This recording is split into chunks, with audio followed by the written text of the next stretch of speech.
Bună tuturor! Adina Topa este numele meu și am revenit cu un nou principiu astăzi.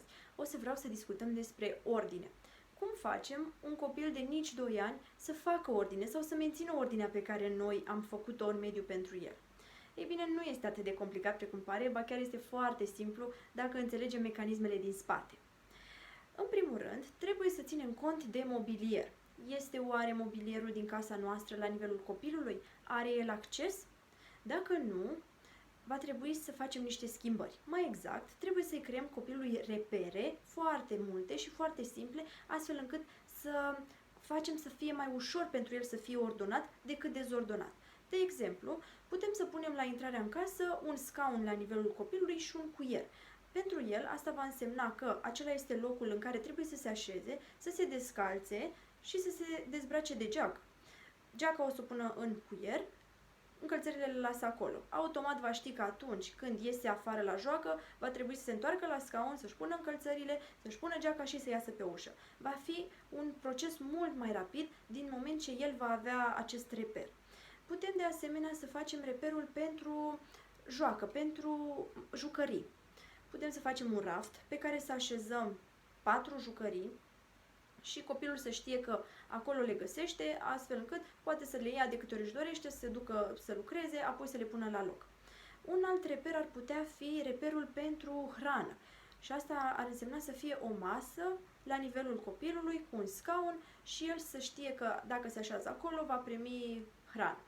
Masa poate fi de asemenea un reper pentru lucru, un loc în care el să scrie, să deseneze, să picteze, pentru că asta e cumva și o pregătire indirectă pentru grădiniță, școală, pentru că va fi necesar să aibă un moment al zilei în care să stea jos. Poate să mai fie un reper și pentru somn. Patul să fie la înălțimea copilului sau chiar mai jos, cât mai apropiat de podea, astfel încât copilul să se ducă singur în pat când obosește, chiar la somnul de prânz și să tragă un pui de somn. În felul acesta jonglăm noi cu mobilierul acasă, dar mai ales la grădiniță.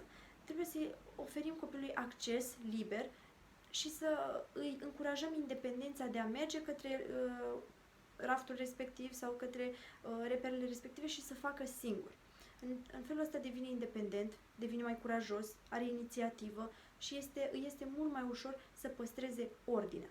Pe lângă mobilier, care este extraordinar, trebuie să fim și consecvenți noi ca adulți, pentru că copilul automat pune mobilierul, dar dacă nu îi explicăm exact cum trebuie să facă ordinea pe care noi ne dorim, el nu o să știe. De asemenea, trebuie să îi arătăm. Cum facem asta? Când observăm că a luat de pe raft un puzzle și s-a dus pe covor sau la masă și să lucreze și s-a ridicat apoi și dorește să ia un alt obiect, trebuie să-l întoarcem din drum către primul obiect și să-l ia și să-l ducă înapoi. Nu va avea voie să ia un alt obiect până nu-l duce pe primul înapoi. În felul acesta suntem consecvenți în a păstra ordinea. Lucrăm, îl ducem la loc. Luăm altul, lucrăm, ducem la loc. Și tot așa. Într-adevăr, este un efort pentru adult să fie consecvent, pentru că va trebui să repete de foarte multe ori, dar este un efort cu rezultate cumva zgomotoase în prezent, dar minunate în viitor. De aceea trebuie să fim fermi, copilul să ne vadă pe noi că punem și noi lucrurile la locul lor, dar mai mult decât atât că suntem consecvenți în ceea ce ne dorim de la el. Dacă eu 3 zile la rând stau de el și arăt și fac împreună cu el și ducem împreună, ținem împreună de obiect și a 4-a zi sunt inconsecvent, nu mă mai interesează, las să lucreze cum vrea el, deja am stricat tot ce am construit până atunci. De aceea trebuie să fim consecvenți cu copilul, să facem să fie mai ușor să fie ordonat decât dezordonat. Maria Montessori spunea că această ordine exterioară creează ordine mentală, ordinea gândurilor.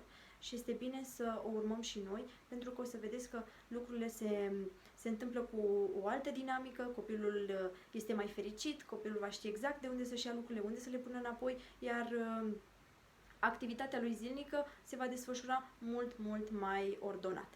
Sper că v-a plăcut acest video și să ne revedem cu bine la următorul. La revedere!